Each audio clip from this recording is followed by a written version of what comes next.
Good evening, everyone, and welcome to the public meeting for zoning bylaw amendment application for a vacant parcel on Bartlett Avenue. Before we begin, I would like to provide the land acknowledgement. Niagara Region and Grimsby are situated on treaty land. This land is steeped in the rich history of the First Nations, such as the Hattaway-Wendoronk, the Haudenosaunee, and the Anishinaabe, including the Mississaugas of the Credit First Nation. There are many First Nations, Métis, and Inuit people from across Turtle Island that live and work in Niagara today.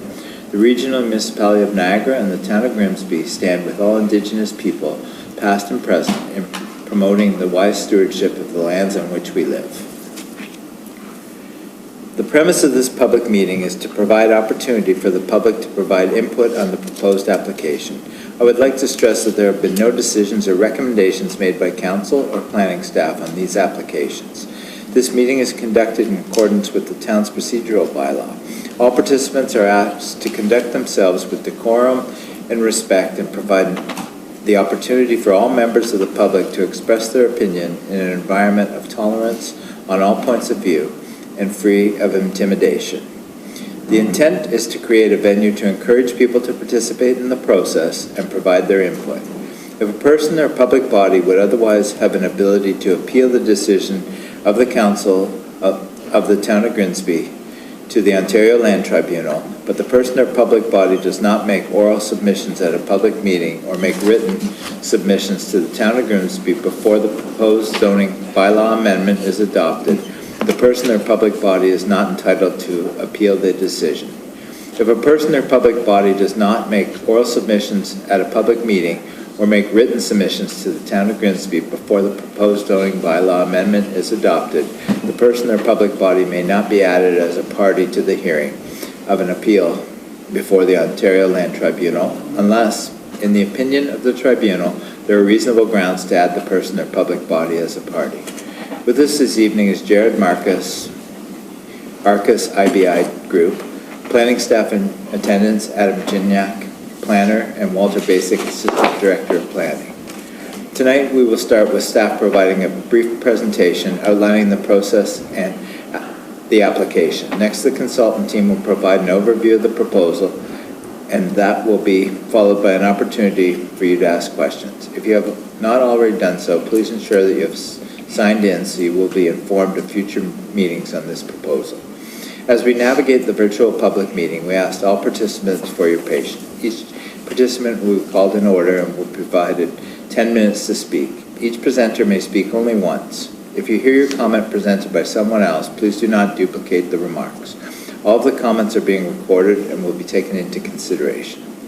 When you are called, we ask that you state your name and address. Persons addressing council should confine their remarks to the business at hand and shall direct their comments or questions to the chair. Staff are taking notes of all the questions asked this evening. At the end of the delegations, the consultant will be asked to respond to all of the questions and comments raised. If you feel that your questions have not been responded to this evening, you can email our planning department at planning@grimsby.ca.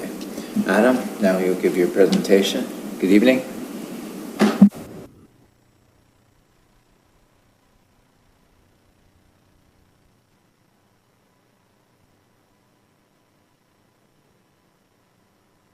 All right. Good evening, everyone. I just wanted to take some time to thank everyone who came out tonight, given the weather that we have outside. My name is Adam Gignac, and I'm a planner with the town. Again, I want to thank you for coming out tonight, and today we'll be discussing a proposed zoning bylaw amendment application for a vacant parcel of land on Bartlett Avenue, located across from Musket Drive. Next slide, please. So just to begin this meeting, I'm going to go through a brief presentation, providing you all with some insight into the planning process, and briefly introduce what is being proposed on the site. We have Jared Marcus here from IBI Group in Hamilton. He's also here to provide some greater details about the application, and following his presentation, there will be time to ask questions or provide any comments or concerns that you may have about an application. Next slide, please. So just to go over again the purpose of tonight's meeting, we'd like to provide you all with an overview of the planning process and how you can get involved in that process. This includes the process from the beginning to the end and where exactly the town is in the process. So an overview of the policy and regulatory framework will be provided, including relevant official plan policies. Agency feedback has been provided on the first submission of this application and will also be touched upon and is included in the information report that was attached to the agenda of this meeting. Mr. Marcus will provide you with some of the additional details about the proposal. And then we're here to answer any questions you may have and gather feedback. And all of this feedback would be taken into consideration and identify any potential revisions that may be needed for the application. Next slide, please. So why can plans or bylaws change? So under the Planning Act, authority is provided to submit applications for development plans that may not meet the current official plan or zoning bylaw for the town. So the town's role in this is to process these applications that come in. So these applications are only able to amend the official plan or zoning bylaw if it is determined that the proposed changes comply with the overall intent of the official plan, and the result of these changes is a development that is compatible with the surrounding area. Next slide, please. So right here you have a flow chart of the major milestones in this process, specifically the zoning bylaw amendment process. So an application for zoning bylaw amendment begins with a pre-consultation meeting with town staff and any relevant agencies that may have interest in the application. So for this one, the Niagara Escarpment Commission, the Region of Niagara, the town's Public Works Department, the MPCA, etc. So this meeting just outlines the requirements a potential applicant would need to make a submission for a formal application. So once the application is ready, an applicant would submit the required documents and fees to the town for the town to review for completion. And upon the completion, a notice is sent out and agencies are asked for comments, where the public can also provide comments at this time. And comments have been provided for the first submission for this proposal, again included in the information report that was attached as an appendix to the agenda. For this application, any documents related to the proposal are posted on the current planning applications webpage of the town's website. And all notices for public meetings are also posted at this location. So we are currently in the statutory public meeting stage, which provides one opportunity for comments to be heard about the application. So at this stage, initial agency comments and public comments have been made, with revisions potentially being done at this stage, though there have been no revisions from the original proposal as of yet. So any revision would need to be made to address any concerns from any agencies, town staff, or members of the public. And after the public meeting, if all of the concerns about the proposal are believed to have been met, staff will prepare a recommendation report for council regarding the application, with a decision on the application made at a future council meeting and the opportunity to appeal this decision afterwards. Next slide, please. So the planning process is an open process, so it allows the public to have a say. This public meeting is just one of those opportunities to give your opinion on this application. Additionally, you can write a letter or email to the planning department to provide comments. This email is planning@grimsby.ca. You can also send a copy of your letter or email to your councilors, just as an alternative.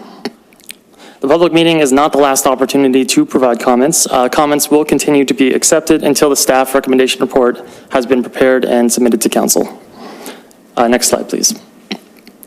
And to stay informed about the application, you are invited to provide your mailing address to the planning department. So by doing so, you would receive notice of any future meetings, information on how to obtain a staff report, information about speaking in front of the committee, should you wish to, and information on how a decision on the application can be appealed. Next slide, please.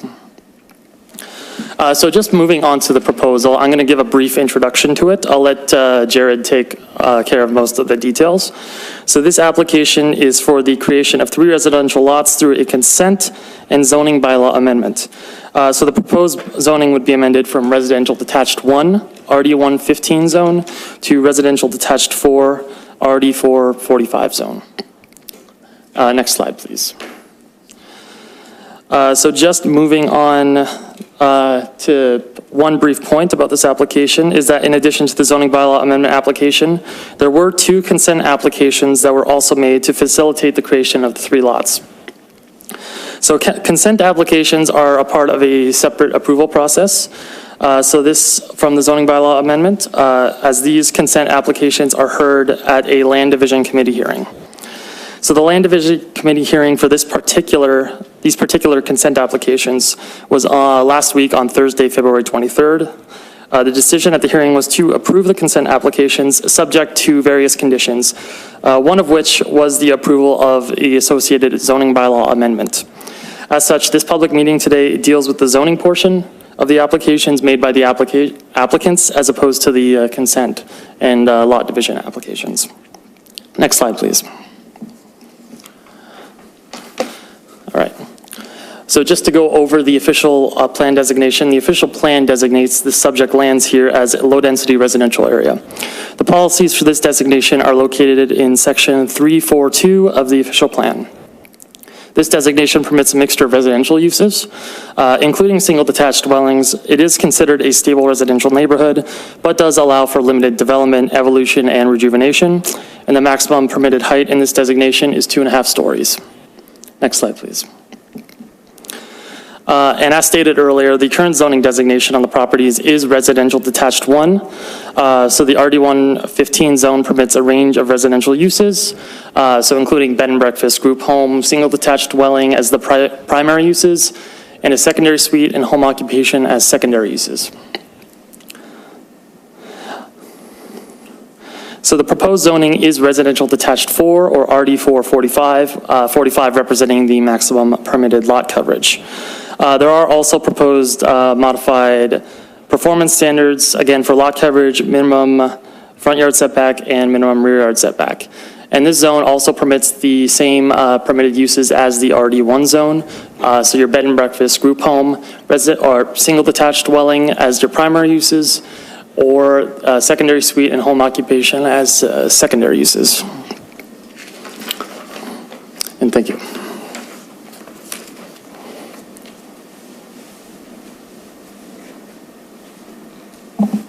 All right, up next will be Jared Marcus for his presentation. Thank you, Adam. Thank you, Mayor Jordan. Can you hear me all right? Yes, we can hear you fine. Thanks. Great, thank you. Sorry I couldn't be there in person. The weather is not exactly cooperating tonight, but maybe the next one. I did provide a short presentation to Mr. Gignac. I'm not sure if that made it to the clerk's attention. I'll share the screen quick. Yes, we have it. Or I can share that from my end. It's I'm flexible. All right, I see it on my screen. So if I may, I'll jump right into it. So again, thank you, Mayor Jordan and members of committee for allowing me a chance to present our development. My name is Jared Marcus. I'm a senior project manager with Arcadis IBI Group. You might be familiar with us as just IBI Group, but we are going through a merger and name change at the moment. I'm here representing the owners of the land, Larry Thornley Enterprises Limited, and they, I believe, are in attendance in front of you tonight. The first slide you see in front of you, it just gives you a bit of a neighborhood context to the subject lands. The subject lands, of course, are identified in red on roughly in the middle of the screen in front of you. You have Main Street East, which runs in an east-west direction across the top of the screen, and Bartlett Avenue, which runs north-south through the middle of the screen. The subject lands have a frontage of approximately 52 meters on Bartlett Avenue, and they have a lot area of approximately 1,400 square meters in size. And as you can see on the image here in front of you, the lot is currently vacant. There are no structures, but it is treed, currently treed. You'll note just to the south of the subject lands is a parcel outlined in green, and that's a property that was recently approved for zoning bylaw amendment and draft plan of subdivision by town council. You'll note on this image that generally the surrounding land uses are residential in nature. You can see larger, older residential uses in the west, and then moving up in general intensity of use as you head east.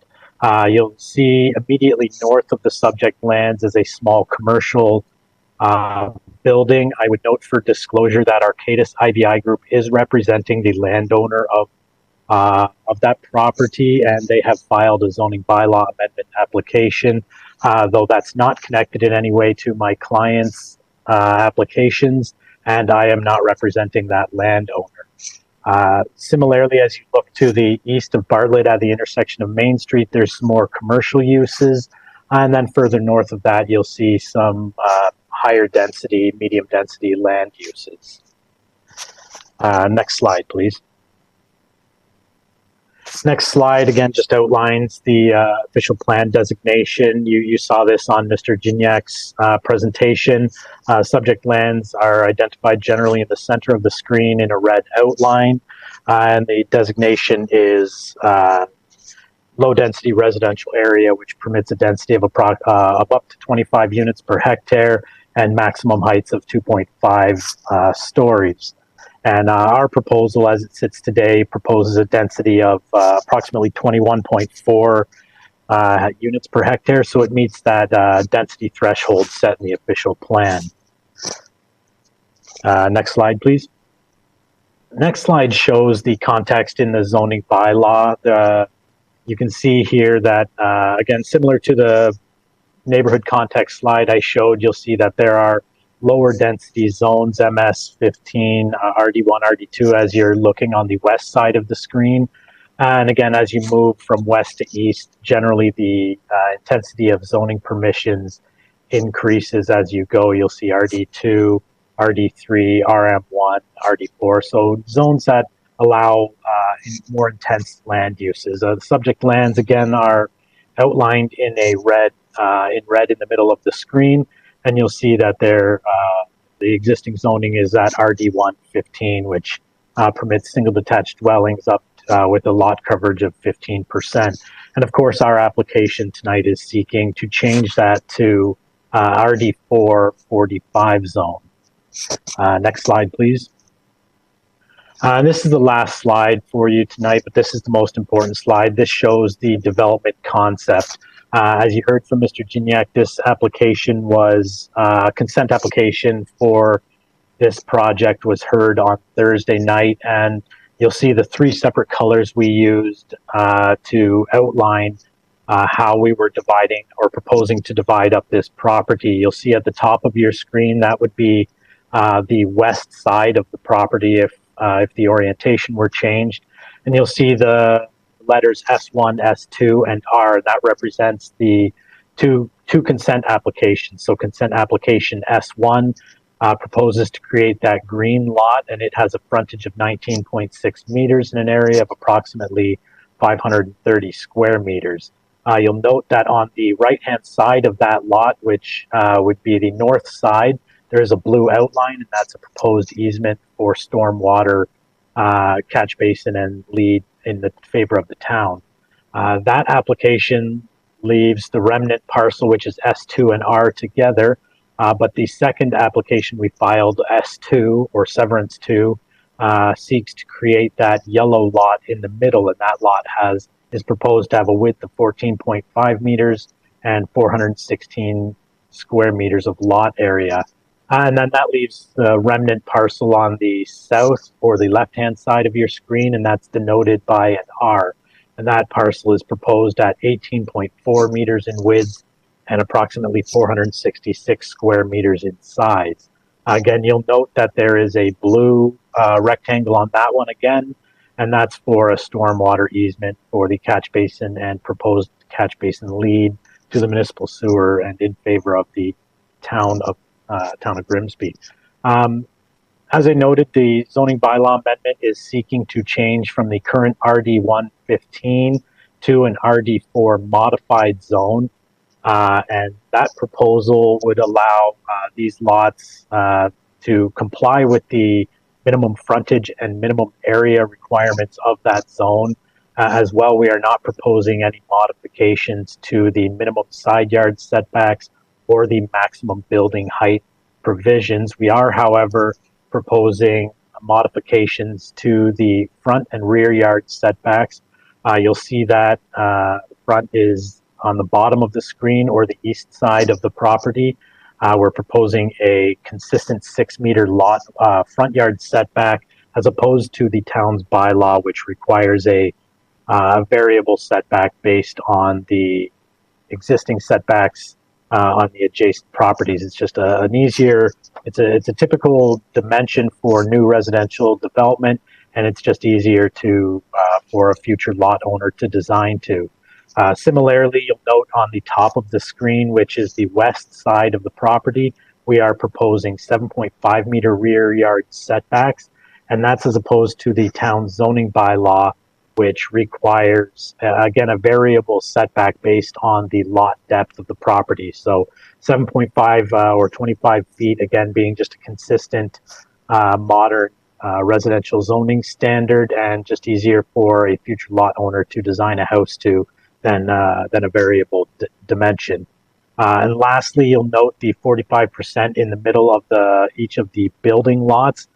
Those are proposed building envelopes, and that would be a maximum permitted building envelopes. We don't have known purchasers or known builders for the lots, so these envelopes, or the brown envelopes, do not necessarily represent the full size of a house that would be built here. It's just an envelope based on minimum front, rear, and side yard setbacks. So that's our presentation for you tonight, Mayor Jordan. If there are questions from the committee or from members of the public, I'd be happy to stick around and try to address those tonight. Thank you for your presentation, Jared. Now we'll open it up to members of the public. First up, we have Vinod Bagha. Vinod, are you there? Not on Zoom. Okay. All right, and our second delegate is Phil Thompson. Again, not on Zoom. All right, Phil's not here. Now we'll open it up. Is there anyone from the public on the floor that wants to speak? Seeing none, now we'll open up to council. Any questions or comments from council? Just, Councillor Howe? if I may, Mayor, I was late and I apologize, but Mountain Street is closed down both ways for a time, and right now it's closed upbound, and there was one of the truck that services that hill is down. It's died just south of our place, so. All right, and just a further note on that, Wolverton is open. I certainly know that, or at least it was 20 minutes ago. Councillor Frake. Thank you, Mayor. Jared, the backyards, are they back onto Park? The backyards of these lots, are they back onto Park Avenue? Through your Mayor Jordan to the councillor, they back onto, or are proposed to back onto the property owned by, it appears to be 3 Park Road South. So they would not back onto Park Road South, but onto an existing property. And the driveways into the homes are off of Bartlett, I take it? Are they? I mean, the driveways are off of Bartlett? Through Mayor Jordan to Councillor Frake, yes, the driveways would have access to Bartlett Avenue. So you're aware that there's a potential sometime in our near future that Bartlett will be extended up the mountain as a truck route and a major route. Was that taken into consideration when the owners, or when you proposed this particular application? Through Mayor Jordan, we are aware that there's an ongoing environmental assessment process that the region's spearheading, looking at potential extension of Bartlett Avenue. We're not aware that, they're looking at alternatives. We don't know what the end result will be, but regardless, there are only 3 driveways proposed to access there. 4 were recently approved to the south, and there are other residential lots on the east side of Bartlett Avenue. So, the rear yards of these units will be shielded from that by dwellings. The rear yards would be on the west side, so we don't expect there to be any adverse or impacts that would make these unsupportable. I know this is really basically a zoning bylaw change meeting, amendment, but at some point in time, I would assume we're going to see some of the detailed plans of what's going to be actually built there. Through you, Mayor Jordan, the recent Planning Act changes brought down by the provincial government removed the ability of the town to request site plan approval. So there would be no site plan approval to see the designs of the houses. It would go straight through a building permit process, which to my knowledge does not cross council's desk. That's exactly what I expected you to say. Anyways, thanks. I don't have any other questions. Maybe some of the other councillors do. Thank you, Mayor. Any further questions or comments from council? Seeing none, thank you for your participation in the public meeting. The consultants and staff will take back your feedback. Please contact staff at planning@grimsby.ca if you have any additional comments or questions about the proposal after this meeting. The public meeting is now closed. Thank you, everyone. And we do have another one at 7:30 or 7 o'clock in half an hour. Thank you.